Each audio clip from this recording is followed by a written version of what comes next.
While a highly anticipated analysis of the GOP's Obamacare replacement plan has been released, the nonpartisan Congressional Budget Office says the bill would leave millions of Americans uninsured. Democrats are using the report to slam the plan, but House Speaker Paul Ryan said he was encouraged by it.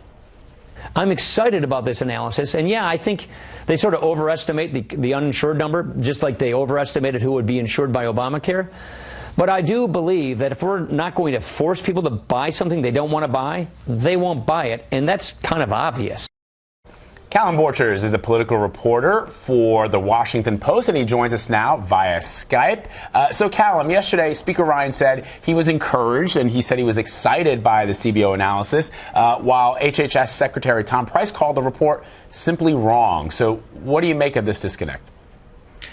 Well, I think it just comes down to focusing on different parts of the CBO analysis, right? So Paul Ryan is probably most encouraged by the projection by the CBO that premiums might come down over the next 10 years and that a savings of about $337 billion would be achieved over that period, while Price is probably focusing on that other big number, that 24 million fewer people who would be insured. So you can sort of take what you want out of the report. There's something good in there for Republicans, but there's also a sort of a sticker shock number in there as well.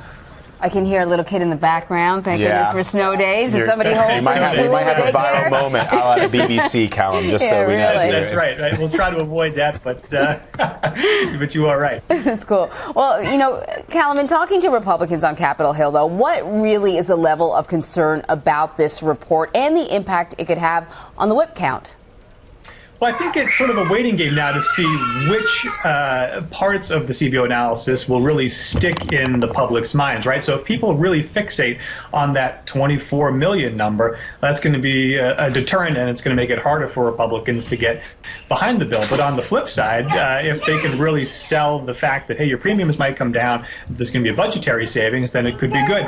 But there's definitely some trepidation. I mean, I thought that, Bill Cassidy of Louisiana put it pretty well yesterday when he said, you can't sugarcoat this. It doesn't look good, referring to that 24 million figure. He called the CBO score an eye popper, and I think that's kind of the mood of a lot of Republicans on Capitol Hill. All right, Callum, let me talk to you about the fallout over the president's wiretapping allegation. That's continuing to distract from the health care battle. And yesterday, Press Secretary Sean Spicer seemed to try and walk back the allegation or perhaps soften it. He's saying that the president didn't mean wiretapping literally. Well, it was in quotations, in some of his tweets. And a lot of people have seen that as an effort by the White House to try and walk this back. But I wonder, given that this came from the president of the United States, it is an explosive allegation made about a former president of the United States. What will be the reaction from lawmakers, and what are you hearing? Well, I think the striking thing about Spicer's explanation yesterday was how different it was from the one that he gave a week ago, right? So as it is, the whole air quotes defense seemed a little bit odd. I mean, normally you might use the air quotes to kind of diminish somebody else's statements, probably not your own or your boss's. But a week ago, Sean Spicer stood in that same briefing room and said that the tweet speaks for itself. And then all of a sudden yesterday it needed a whole lot of clarification, and the supposed clarification was, well, maybe he didn't really mean exactly what he said. My takeaway from it is that this is the type of defense that a White House puts out when it knows that there isn't going to be forthcoming evidence that actually supports the president's wiretapping claim. And so now the next step is to kind of redefine what wiretapping means. So they're trying to way loosen that definition so that if there is any evidence of any type of surveillance at all, that somehow that will vindicate President Trump. Yeah, and just so our viewers understand, I mean, there was a series of tweets with regards to this allegation that the president made, and it is true that in the first one that was dated on March 4th, the president tweeted, is it legal for a sitting president to be, quote, he put the wiretapping in quotation marks, a race for president prior to an election, turned down by court earlier, a new low. He then went on to tweet two more times, I bet a good lawyer can make a case out of the fact that President Obama was tapping my phones in October, just prior to election. And then a final tweet on it, how low has President Obama gone to tap my phones during the very sacred election process? This is Nixon, Watergate, bad or sick guy. Yeah, I mean, those are very specific charges, right? I mean, so this is not saying, well, I think that he was sort of snooping around on my aides in a general sense. Very specifically, the president alleged that the phones were tapped. And what you've seen in recent days is an effort by the White House and some of the president's boosters in the media to kind of conflate two different types of wiretapping. For instance, Kellyanne Conway was on CNN yesterday, and she claimed as fact that we know that Michael Flynn was wiretapped, and that simply is not true.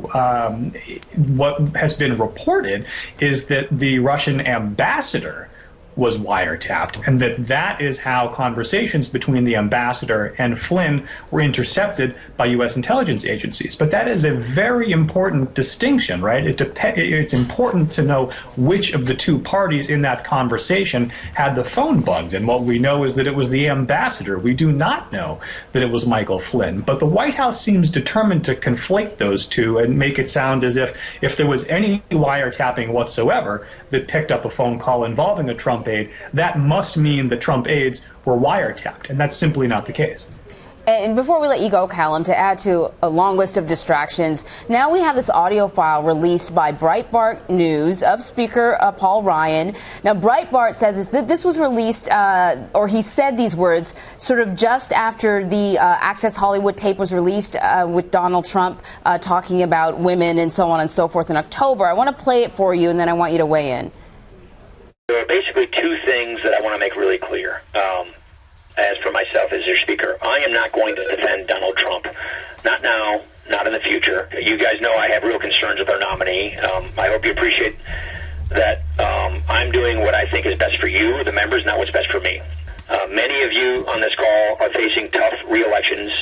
Some of you are not. But with respect to Donald Trump, I would encourage you to do what you think is best and do what you feel you need to do. All right, Callum. So it certainly seems like now Speaker Ryan and President Trump have figured out a way to work together. They seem to be getting along just fine. So what do you make of these remarks, and in particular, the timing of their release? Yeah, the timing is interesting because the content of the remarks is not new. Multiple news outlets, including ours, reported at the time that Paul Ryan had said these very things on that call with Republicans, that he had basically abandoned Trump at that time and said that he was going to pour all of his resources into helping reelect and add to the Republican majority in the House. So the substance is really not new at all. Hearing it on tape sort of validates what was reported at the time, but it doesn't really add much to the picture. So bringing it back up now, on Breitbart's part, is interesting because we're in a phase right now where the Ryan care, as some have tried to brand it, is struggling a little bit in the public eye. And so you also have Breitbart that for a brief period of time, it seemed to kind of call off the dogs in its attacks on the Republican establishment, folks like Reince Priebus, Paul Ryan, even Sean Spicer to some degree, and they have seemingly gone away from that more recently. They seem to be back on the attack against those guys, perhaps to pin blame for future struggles of the health care bill on them as opposed to President Trump. A little bit unclear what the strategy is, but that could be one motive. Yeah, I wanted to ask you, Callum, when we talk about distractions, you can certainly look at this as a sort of a distraction. How do we take Breitbart? We know that Steve Bannon was, the former owner, or Breitbart. He is a advisor to Donald Trump. There's a lot of stuff on that website. How should we interpret this?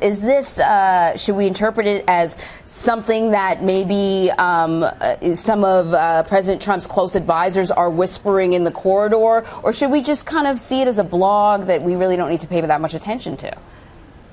Well, I think we have to pay attention to it. Its readership grew a lot during the campaign, largely because they were on the Trump train early, and they've become an important voice in the sense that some of their alumni are now in the White House, most prominently Stephen Bannon. But as far as their editorial direction right now, it's a little bit hard to figure out. So, for example, they have been obviously very sympathetic to the president, but at the same time, Business Insider had a very fascinating story last week week about a behind-the-scenes feud between Breitbart's current Washington editor, Matt Boyle, and Stephen Bannon. And basically came down to Bannon from the White House still wanting to call the shots when it comes to Breitbart's content. Apparently, he was very upset with some reporting that Boyle had done on Reince Priebus and basically said, look, we're trying to project the idea that, Reince and I get along great. What are you doing? Why are you writing this negative report about him? And according to Business Insider's report, Boyle's response was not to just bow to Bannon's wishes, but he was really unhappy about it. He bristled at it and told his colleagues that Bannon was guilty of treason. And so, the question going forward then, in my mind, is whether Breitbart could kind of go rogue against Trump, so to speak. They've been very supportive of him all along, but their whole brand, even before Trump came along, was being kind of outsiders, right? Being renegades. And so being dictated to by the White House is very inconsistent with that brand. And so if that's more important to them, if it's more important to them to be seen as we do our own thing and nobody tells us what to do, then perhaps they won't just be pushed around by the White House as much as some of us thought they would. Callum Borchers of the Washington Post, thanks a lot for your time. That's really interesting. Glad to be with you.